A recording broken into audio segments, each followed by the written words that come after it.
जय हिंद सभी को। चलिए हम लोग अपनी केमिस्ट्री की क्लास आगे कंटिन्यू करते हैं। कल थोड़ा ज़रूरी काम की वजह से आपका वीडियो नहीं मिल पाया आपको, लेकिन अभी वीडियो आपका नेक्स्ट केमिस्ट्री की क्लास उसी के आगे आपको नेक्स्ट शुरू करते हैं। केमिस्ट्री हम लोग पढ़ रहे थे, इंट्रोडक्शन में काफ़ी चीज़ें हम लोग पढ़ चुके थे, तो उसी को आगे कंटिन्यू करते हैं।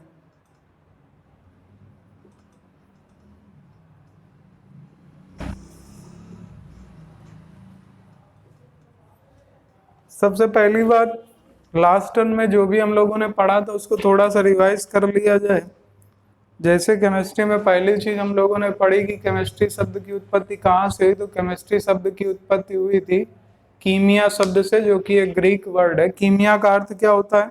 तो केमिया का अर्थ होता है काला रंग या काली मिट्टी, से इसका अर्थ लिया जाता है। इसके बाद दूसरी बात, केमिस्ट्री के जनक या फादर ऑफ मॉडर्न केमिस्ट्री या फादर ऑफ केमिस्ट्री किसे कहा जाता है? तो ये कहा जाता है आपके लेवासियर को। इसके बाद बात हुई कि केमिस्ट्री में मुख्य रूप से पढ़ा किया जाता है तो स्टडी ऑफ मैटर है या सब्सटेंस है, तो इस पदार्थ का अध्ययन ही आपका रसायन शास्त्र के अंतर्गत मुख्य रूप से किया जाता है। इसके बाद हम लोगों ने पढ़ा कि रसायन विज्ञान के अंतर्गत जो पदार्थ है, पदार्थ से ही मिल करके सारी चीजें बनी होती हैं, और पदार्थ में मुख्य रूप से क्या क्या पाया जाएगा? तो कोई भी वो वस्तु या कोई भी वो चीज या कुछ भी ऐसा जिसमें अपना द्रव्यमान हो, स्थान घेरता हो, और जिसमें जड़त्व का गुण पाया जाता हो, जिसे हम महसूस कर सकते हो। ये चार बातें आपको ध्यान रखनी होंगी। तो ये जिनमें भी ये सारी चीजें पाई जाएंगी वो सभी कैसे होंगे? तो वो सभी होंगे आपके पदार्थ। इसके बाद पदार्थ के आधार पर ही हम लोगों ने बोला था कि जो भी आपके तत्व होंगे या जो भी पदार्थ होंगे उन्हें अवस्था के आधार पर दो भागों में बांटा गया, और हमने बताया था दो भागों में बांटने में पहला तो भौतिक आधार और दूसरा रासायनिक आधार। तो पहला आधार हम लोगों का चल रहा था, यानी भौतिक आधार पर पदार्थों को कितने भागों में बांटा गया? तो भौतिक आधार पर हम लोगों ने पढ़ा था कि इन्हें 5 भागों में बांटा गया। ये 5 भाग कौन कौन से थे? तो इन 5 भागों में सबसे पहला भाग हम लोगों ने पढ़ा ठोस, दूसरा भाग था द्रव, तीसरा भाग था गैस, चौथा भाग था प्लाज्मा, और पांचवा भाग था बोस आइंस्टाइन कंडेंसेट। तो 5 अवस्थाएं होती हैं किसी भी पदार्थ की भौतिक आधार पर। तो ये पहला डिवाइडेशन है। इसके बाद दूसरा आधार भी पढ़ेंगे रासायनिक आधार पर। तो ये 5 भागों में किसी भी पदार्थ को विभाजित कर दिया जाता है, या पदार्थ की कितनी अवस्थाएं होती हैं? तो 5 होती हैं। अब इनको पढ़ने के पहले हम लोग एक बात और समझ लें, कोई भी पदार्थ जो बना होगा वो किससे मिल करके बना होता है? तो देखिए, कोई भी पदार्थ होगा वो मुख्य रूप से कुछ अणुओं से मिल करके बना होता है। अणुओं को इंग्लिश में मॉलिक्यूल्स भी कहा जा सकता है। तो मॉलिक्यूल्स यानी अणुओं को इंग्लिश में क्या कहा जा सकता है? तो इंग्लिश में इन्हें मॉलिक्यूल्स कहा जा सकता है, या हिंदी में इन्हीं को अणु कहा जाता है।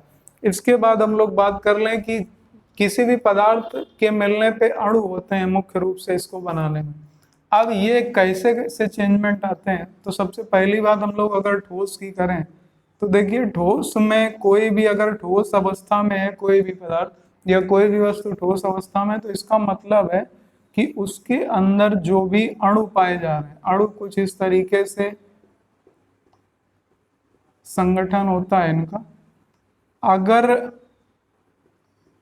अणु पास पास पाए जा रहे हैं, यानी इनके बीच का जो गैपिंग है वो कम है, इनके बीच में जो गैपिंग है वो कम है। अगर इनके बीच की गैपिंग कम होगी, तो इनके बीच की गैपिंग अगर कम होगी तो वो पदार्थ की अवस्था कैसी होगी? ठोस अवस्था में होगा। अगर इनके बीच की गैपिंग दूर दूर होगी तो वो कैसा होगा? तो उसकी अवस्था द्रव होगी।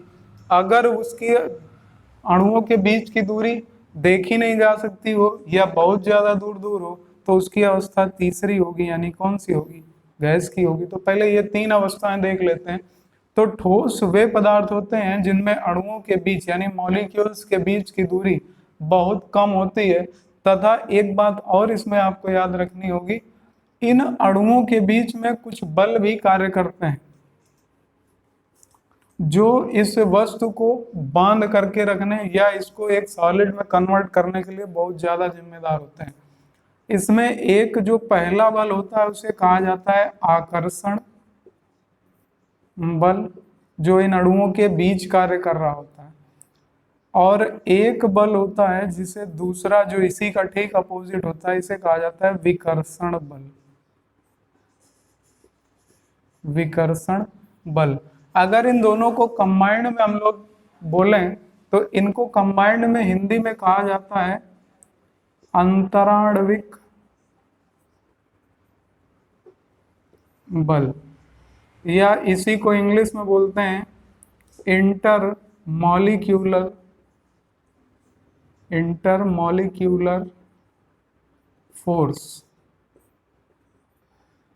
आकर्षण बल को बोलते हैं फोर्स ऑफ अट्रैक्शन और विकर्षण बल को बोलते हैं फोर्स ऑफ रिफ्लेक्शन या रिपल्सन भी बोलते हैं। तो इसको हम लोग लिख सकते हैं फोर्स ऑफ अट्रैक्शन, इसको बोल सकते हैं फोर्स ऑफ रिपल्सन या रिफ्लेक्शन।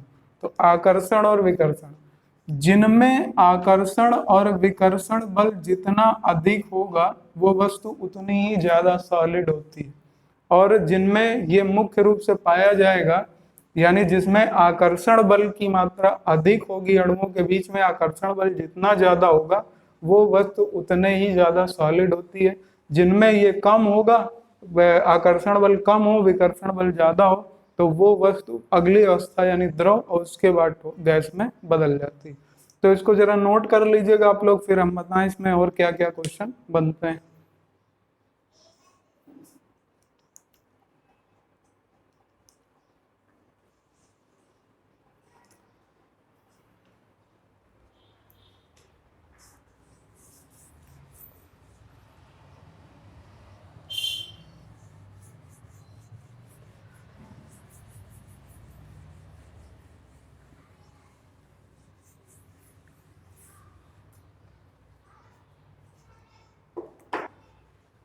तो सबसे पहला देखते हैं ठोस। देखिए ठोस में पहली बात तो इसमें हमें नोट ये करना होगा कि जो इनके बीच में अणु होंगे वो कैसे होंगे। तो ठोस में पहला पॉइंट आपको ध्यान रखना है, अणुओं के बीच दूरी सबसे कम होती है। यानी जो अणु होंगे ठोस में उनके बीच की दूरी सबसे कम होगी। दूसरी बात इसमें हमें याद रखनी है कि जो इसमें फोर्स ऑफ अट्रैक्शन और फोर्स ऑफ रिफ्लेक्शन होगा उसकी क्या स्थिति होगी। तो देखिए यहाँ पर जो फोर्स ऑफ अट्रैक्शन है वो फोर्स ऑफ रिपल्सन से काफी ज्यादा होता है।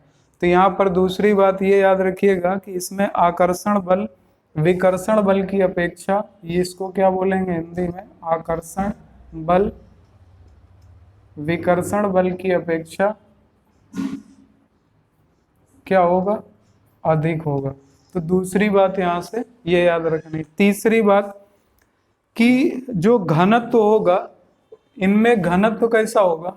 तो घनत्व की बात अगर आएगी तो घनत्व इनका क्या होगा, ज्यादा होगा अन्य की अपेक्षा। तो इसमें घनत्व क्या होगा, ज्यादा, या लिख सकते हैं हम लोग घनत्व इनमें सबसे ज्यादा होगा। इसके बाद तीसरी बात आती है कि जो आयतन होगा वो आयतन इनका निश्चित होगा या अनिश्चित होगा। तो इनका आयतन जो होता है वो सदैव निश्चित होता है। कोई भी ठोस वस्तु होगी उसका आयतन निश्चित होता है। तो ये चीजें आपको इसलिए याद रखनी क्योंकि ये बेसिक टर्म है और जब क्वेश्चन में आते हैं तो ये दिक्कत करते हैं।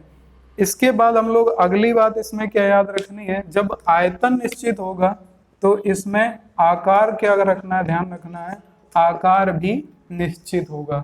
तो ये भी बात याद रखिएगा कि आकार भी निश्चित होगा। इसके बाद इसमें मेल्टिंग पॉइंट या बॉइलिंग पॉइंट यानी गलनांक या क्वथनांक बिंदु क्या होगा? तो गलनांक यानी इसको हम लोग इंग्लिश में क्या बोल सकते हैं? तो गलनांक बिंदु को हम लोग लिख सकते हैं इंग्लिश में, बताइएगा इसको इंग्लिश में क्या लिख सकते हैं, क्योंकि अभी इसको भी समझना होगा। गलनांक बिंदु को बोला जाता है मेल्टिंग पॉइंट। गलनांक बिंदु को बोला जाता है मेल्टिंग पॉइंट और क्वथनांक बिंदु को बोला जाता है बॉइलिंग पॉइंट। तो ये भी आप याद रखिएगा। इसका गलनांक बिंदु और क्वथनांक बिंदु क्या होगा? तो गलनांक और क्वथनांक बिंदु भी क्या होगा? अधिक होगा। ये आपको 5 बातें मुख्य रूप से याद रखनी है। किसके संबंध में? तो ये ठोस के संबंध में 5 बातें आप याद रख के चलिएगा। ठोस, तो ये 5, पहला, दूसरा, तीसरा, चौथा, पांचवा और छठा, ये 6 चीजें आपको दिमाग में रख करके चलनी है। तो आप अपने नोटबुक में नोट करते जाइएगा कि इनका गलनांक और क्वथनांक बिंदु, अभी हम ये पॉइंट आपको अलग से समझाएंगे। तो गलनांक और क्वथनांक बिंदु इनका अधिक होगा, अणुओं के बीच की दूरी सबसे कम होगी। इसके बाद फोर्स ऑफ अट्रैक्शन यानी आकर्षण बल विकर्षण बल की अपेक्षा अधिक होगा। घनत्व तो ज्यादा, आयतन निश्चित, आकार निश्चित होगा। इसके बाद अब जरा थोड़ा सा द्रव के बारे में भी देख लेते हैं।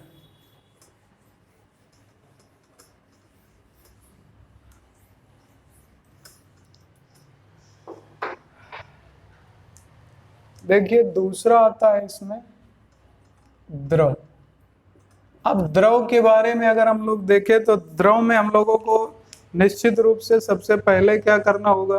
तो सबसे पहले इसमें हमें देखना होगा फोर्स ऑफ अट्रैक्शन क्या होगा, या अगर इसी तरीके से आप इस पे देखना चाहते हैं तो आप इसमें देख सकते हैं कि इसमें आपका जो बॉइलिंग पॉइंट और मेल्टिंग पॉइंट होगा ये क्या होगा? तो बॉइलिंग पॉइंट और मेल्टिंग पॉइंट इसमें हमेशा न्यूनतम होगा या कम होगा, बताइएगा।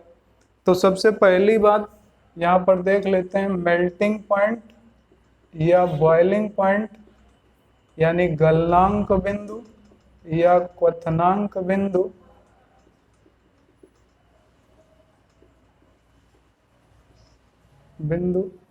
याद रखिएगा ठोस से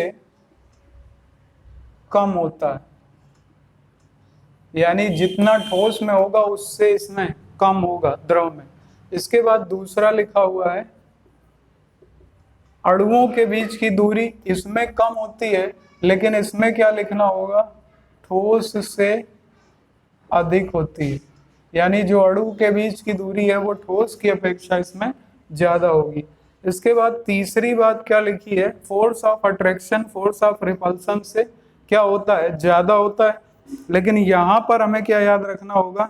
यहाँ पर हमें याद रखना होगा यहाँ पर भी force of attraction force of repulsion से अधिक होता है। इसीलिए तो आपका द्रव अवस्था में अगर ये ज्यादा हो जाएगा तो तुरंत गैसीय अवस्था में परिवर्तित हो जाएगा। तो यहाँ पर ये दूसरा पॉइंट यानी इसमें भी क्या रहेगा? Force of attraction force of repulsion से ज्यादा होगा। इसके बाद घनत्व की बात करें तो इसमें घनत्व के बारे में बात करेंगे तो घनत्व ठोस से क्या होगा? कम होगा, यानी ठोस से कम हो जाएगा। इसके बाद अगली बात करें इसका आकार की, आयतन की बात कर लेते हैं। 5वां नंबर आयतन। तो अगर आयतन की बात करें तो आयतन कैसा होगा? तो इसमें आयतन निश्चित होता है क्या? इसमें निश्चित हो सकता है? नहीं। तो इसमें हम लोग क्या लिख सकते हैं? क्या इसका आयतन निश्चित होगा? बताइएगा जरा, यहीं पर सारा खेल है। इसका आयतन निश्चित होगा या अनिश्चित होगा?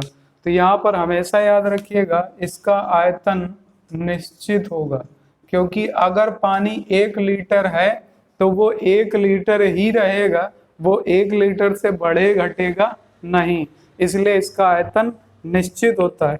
और लास्ट यानी छठा पॉइंट अगर बात करी जाए आकार की, तो क्या आकार इसमें निश्चित था? क्या इसमें निश्चित होगा? इसमें आकार अनिश्चित होता है। अनिश्चित क्यों होगा? क्योंकि जिस बर्तन में डाला जाएगा उसी का आकार ये ले लेगा। तो यहाँ से द्रव के बारे में भी आपको उम्मीद है बेसिक पॉइंट समझ में आ गया होगा। अब जरा देख लेते हैं गैस के बारे में कि गैस के बारे में हमें कैसे देखना है। इसमें बॉइलिंग पॉइंट और मेल्टिंग पॉइंट की अगर बात करें तो बॉइलिंग पॉइंट और मेल्टिंग पॉइंट इसका क्या होगा तो बताइएगा। इसका बॉइलिंग पॉइंट और मेल्टिंग पॉइंट याद रखना है आपको। मेल्टिंग पॉइंट और बॉइलिंग पॉइंट ये न्यूनतम होता है, इन तीनों की अपेक्षा इसमें न्यूनतम होगा। इसमें दूसरा लिखा अणुओं के बीच की दूरी, तो अब बताइएगा इसमें अणुओं के बीच की दूरी पे आप क्या लिखोगे। इसमें अणुओं के बीच की दूरी क्या होगी, तो इसमें आपको ध्यान रखना है अणुओं के बीच की दूरी सर्वाधिक होती, अणुओं के बीच की दूरी सर्वाधिक। इसके बाद लिखा है फोर्स ऑफ अट्रैक्शन और फोर्स ऑफ रिपल्सन। अभी हमने बताया था अगर ये ज्यादा हो जाएगा तो गैसीय अवस्था में परिवर्तित हो जाएगा, इसलिए यहाँ पर क्या लिखना है, force of attraction is smaller than force of repulsion, यानी जो विकर्षण बल होगा ये अधिक होता है आकर्षण बल की अपेक्षा। इसके बाद अगली बात लिखी हुई है चौथा घनत्व, तो इसमें घनत्व क्या हो जाएगा, तो घनत्व हो जाएगा न्यूनतम, यानी इन सब में सबसे कम होता है। इसके बाद आयतन लिखा हुआ है, तो पांचवा आयतन के बारे में अगर हम लोग बात करें तो इसका आयतन क्या था, निश्चित था, लेकिन इसका आयतन अनिश्चित होगा, इसका आयतन निश्चित नहीं किया जा सकता। इसके बाद छठा आकार की बात करें तो आकार इसका भी क्या होगा, अनिश्चित होगा। तो ये सारी चीजें आप लोग नोट कर लीजिएगा। इसके बाद हम अगला पॉइंट बताएं। ये देखने में तो बहुत इजी लग रहा है, लेकिन जब क्वेश्चन में पूछा जाता है तो हम लोग अक्सर गलती कर देते हैं, तो इसको नोट कर लीजिएगा आप लोग। और एक चीज आपको और बता दें, जैसा कि आज न्यूज़पेपर से थोड़ा सा इनपुट मिल रहा है, इनपुट के अकॉर्डिंग ये पता लग रहा है कि संभवतः आपकी एनटीपीसी रेलवे और ग्रुप डी की परीक्षाएं जो हैं वो अगस्त या सितंबर में होने की संभावना है, क्योंकि जिस एजेंसी को कराने के लिए इसकी जिम्मेदारी दी गई थी वो एजेंसी बदल दी गई है। अब कोई दूसरी एजेंसी इसका एग्जाम कराएगी और इसके लिए टेंडर नोटिस भी जारी कर दिया गया है।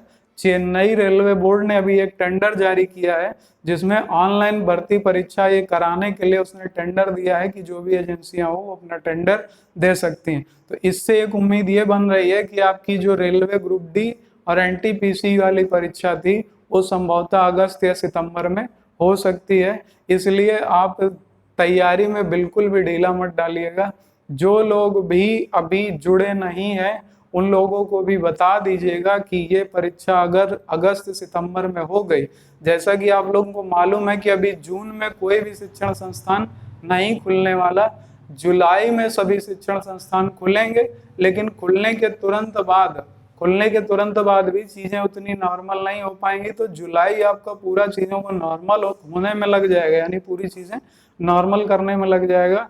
तो तुरंत आपका स्टार्ट होने के तुरंत बाद एग्जाम हो जाएगा। तो बहुत से लोग इसमें जो तैयारी में ढीले चल रहे हैं उनकी तैयारी पे कहीं ना कहीं एक थोड़ा सा क्वेश्चन मार्क लगेगा। इसलिए हम कहना ये चाह रहे हैं कि जितने भी लोग हैं ज्यादा से ज्यादा जो लोग जुड़ सकते हैं उनको जोड़िएगा, और जुड़ने के साथ तैयारी को बहुत तेजी से कंटिन्यू रखिएगा। अभी आपका अप्रैल करंट अफेयर्स का भी वीडियो हम जल्दी ही अपलोड कर देंगे, और क्वेश्चन प्रैक्टिस की जो बात करी थी वो भी जल्दी ही आपको वो भी उपलब्ध करा देंगे।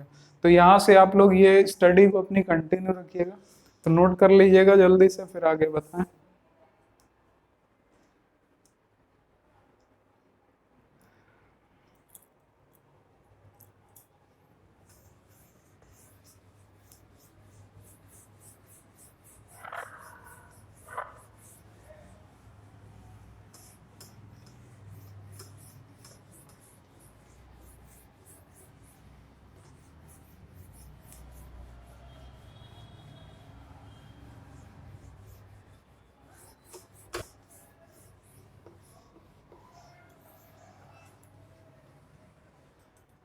चलिए अब हम लोग बात कर लेते हैं आगे के पॉइंट की।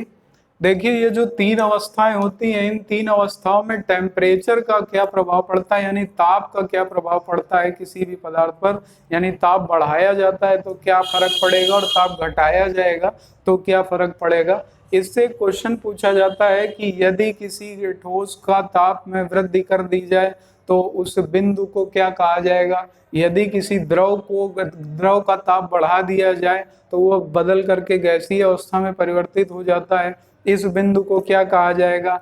यदि किसी गैस को वाष्पन क्रिया के माध्यम से द्रव अवस्था में परिवर्तित कर दिया जाए, यानी उसका टेम्परेचर कम कर दिया जाए, तो वो किस अवस्था में परिवर्तित होगा। तो अवस्था परिवर्तन का मुख्य घटक क्या होगा, तो अवस्था परिवर्तन का मुख्य घटक ताप होता है, इसलिए टेम्परेचर को आपको बहुत ध्यान से यहाँ पर देखना होगा। तो चलिए आइए आगे हम लोग देखते हैं टेम्परेचर यानी ताप का क्या प्रभाव पड़ता है इन सब चीजों पर।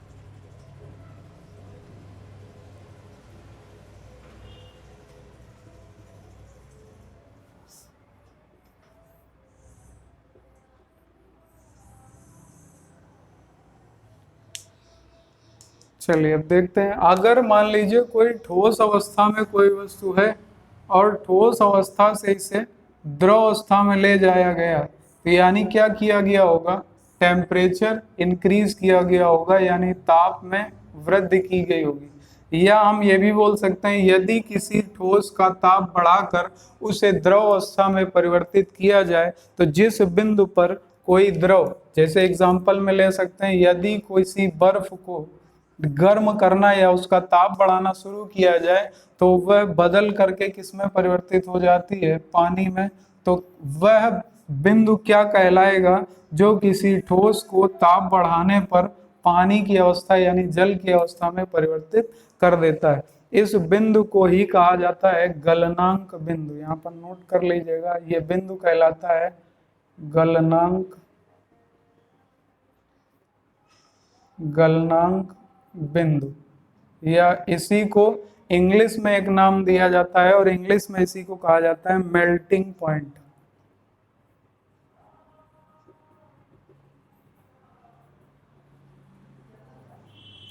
मेल्टिंग पॉइंट नोट कर लीजिएगा, यदि किसी ठोस का ताप बढ़ा दिया जाए और वो गैस पानी अवस्था में परिवर्तित हो जाए, तो जब कोई बर्फ पानी में परिवर्तित होती है तो जब जिस बिंदु पर वह परिवर्तित होना शुरू होती है उसे गलनांक बिंदु या मेल्टिंग पॉइंट कहा जाता है।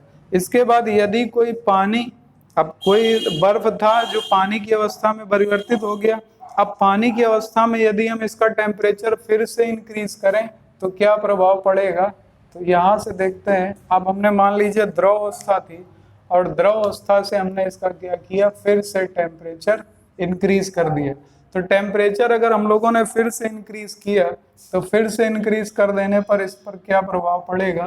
तो टेम्परेचर इंक्रीज कर देने पर जब किसी पानी को गैसीय अवस्था में, यानी कि उसको गैसीय अवस्था में हमने इतना टेम्परेचर बढ़ाया कि वो गैसीय अवस्था में परिवर्तित होने लगा, तो किसी पानी को किस ताप पर या किसी पानी को वह बिंदु क्या कहलाता है जिसमें वह गैसीय अवस्था में परिवर्तित होने लगता है। इस बिंदु को ही कहा जाता है, हिंदी में बोलते हैं इसे क्वथनांक बिंदु, या इंग्लिश में इसी को बोलते हैं बॉइलिंग पॉइंट। नोट कर लीजिएगा, बॉइलिंग पॉइंट।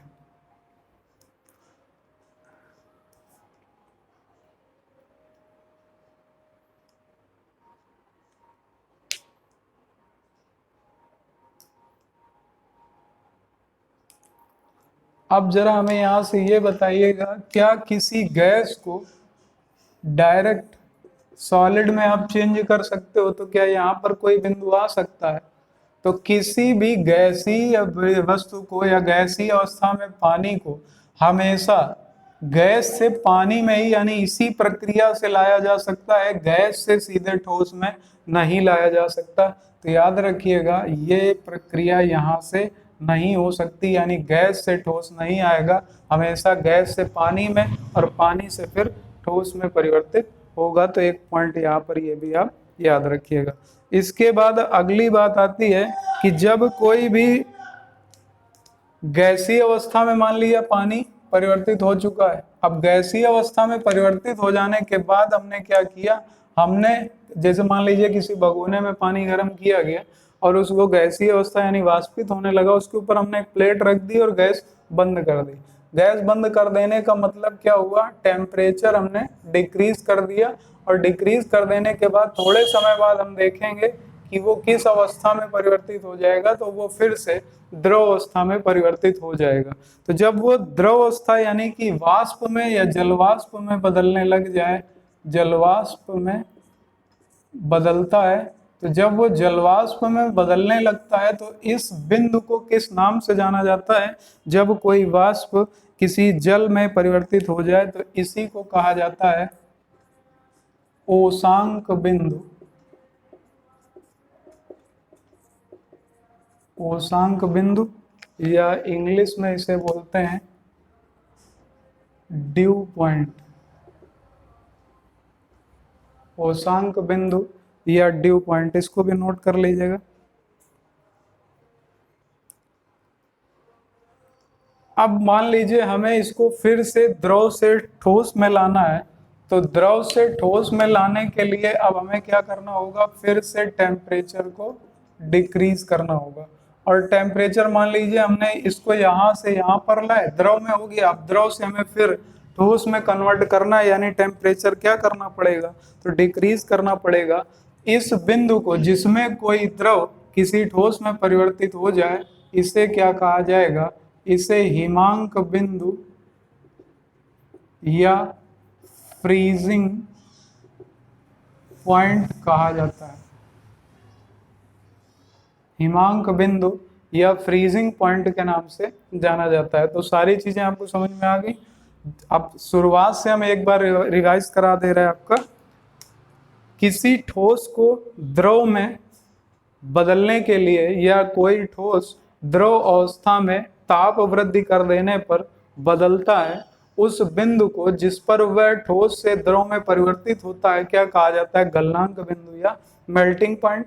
इसके बाद जब कोई द्रव गैसीय अवस्था में परिवर्तित होने लग जाता है, उस बिंदु को क्या कहा जाता है, क्वथनांक बिंदु या बॉइलिंग पॉइंट। इसके बाद गैस से ठोस में तो आ नहीं सकता, फिर से रिवर्स आएंगे। और अब हमने क्या किया, हमने एक भगोना जो गर्म कर रहे थे हम लोग, भाप के रूप में परिवर्तित हो रहा था, उस पर प्लेट रख दी तो जलवाष्प में बदलने लगा। जब कोई गैसीय अवस्था में बदला हुआ पानी दोबारा से द्रव में परिवर्तित होने लग जाए, यानी क्या करना होगा, टेम्परेचर डिक्रीज, तो उस यानी कोई गैस जब द्रव अवस्था में परिवर्तित होने लगती है, उस बिंदु को उसांक बिंदु या ड्यू पॉइंट कहा जाता है। इसके बाद जब द्रव को हम फिर से सॉलिड मिलाएंगे तो टेम्परेचर फिर से डिक्रीज करना होगा। तो द्रव जब ठोस अवस्था में परिवर्तित होने लगता है, उस बिंदु को क्या कहा जाता है, तो उसे हिमांक बिंदु के नाम से जाना जाता है। तो इसको नोट कर लीजिएगा, फिर हम आगे एक पॉइंट और बताएं आपको।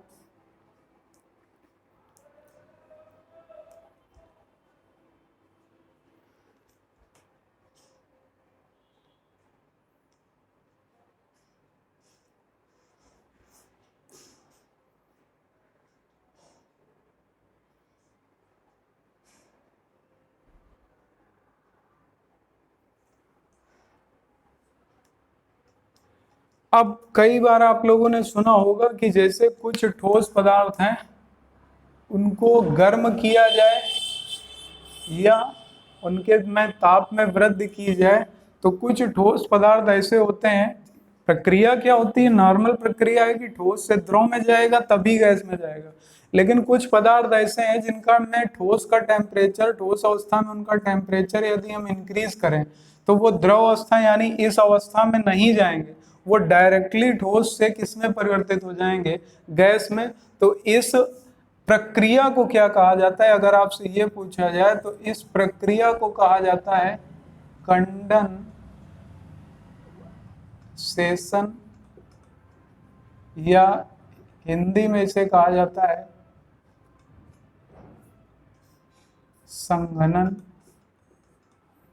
कंडेंसेशन या हिंदी में इसी को कहा जाता है संघनन।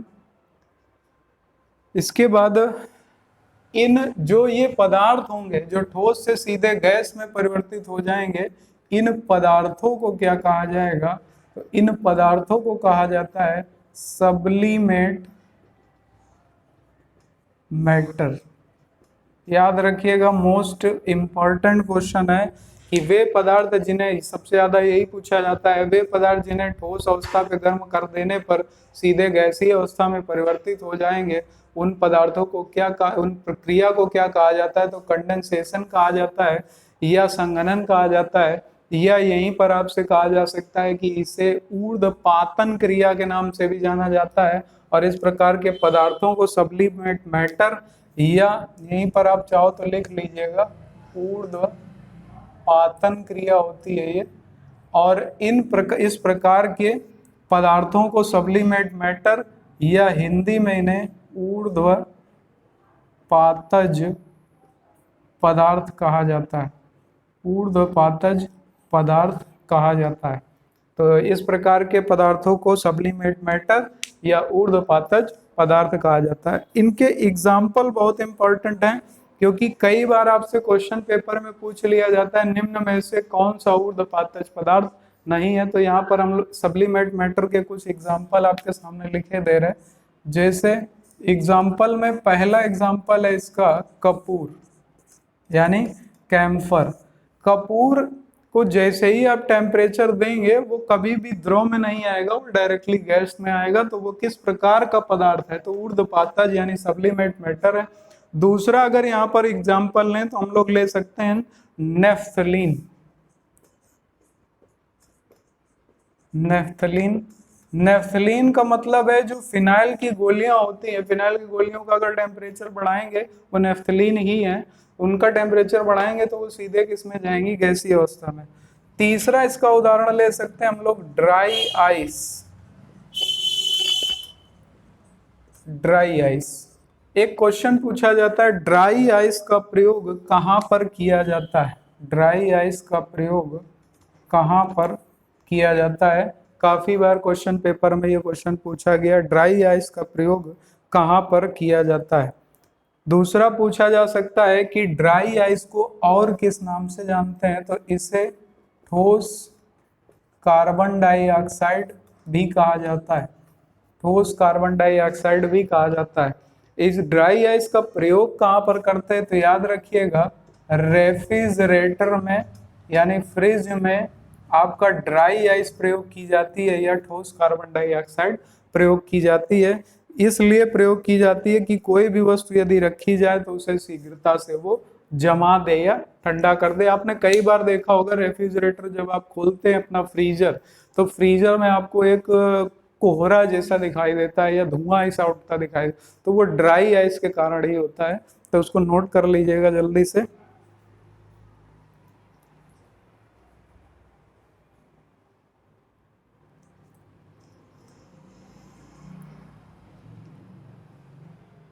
तो उम्मीद है आप सबको यहाँ तक बहुत अच्छे से समझ में आ गया होगा, कोई दिक्कत किसी को नहीं हुई होगी, उम्मीद है।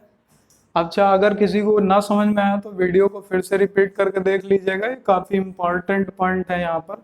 अगली बात आपको बता दें कि हो सकता है कि आज ही नहीं तो कल हम आपका एक प्रैक्टिस वीडियो डालेंगे, क्वेश्चन शीट का प्रैक्टिस वीडियो, जिसका पहला वीडियो आपको हो सकता है आज रात में ही मिल जाए या कल मिले, तो उसके लिए परेशान होने की जरूरत नहीं। लेकिन हम कोशिश में लगे हुए हैं कि आपकी प्रैक्टिस भी स्टार्ट हो जाए, क्योंकि जो डेट अगस्त सितंबर दे रहे हैं ये लोग, तब तक हम सोच रहे हैं कि आपके कम से कम हम 2000 क्वेश्चन या 2500 क्वेश्चन की प्रैक्टिस करा दें। तो आप अपनी तैयारी को बहुत अच्छी तरीके से रखिएगा। प्रैक्टिस शुरू होगी तो जब आपको आएगा तब आप आंसर और अच्छा कर पाओगे। शुरुआत हम बायोलॉजी प्रैक्टिस से करेंगे। तो अब हम लोग मिलेंगे नेक्स्ट वीडियो पे, यानी कि कल हम लोग अपनी बायोलॉजी की जेनेटिक्स क्लास को आगे कंटिन्यू करेंगे शाम को। चलिए, तब तक के लिए कल मिलते हैं हम लोग। जय हिंद, वंदे मातरम।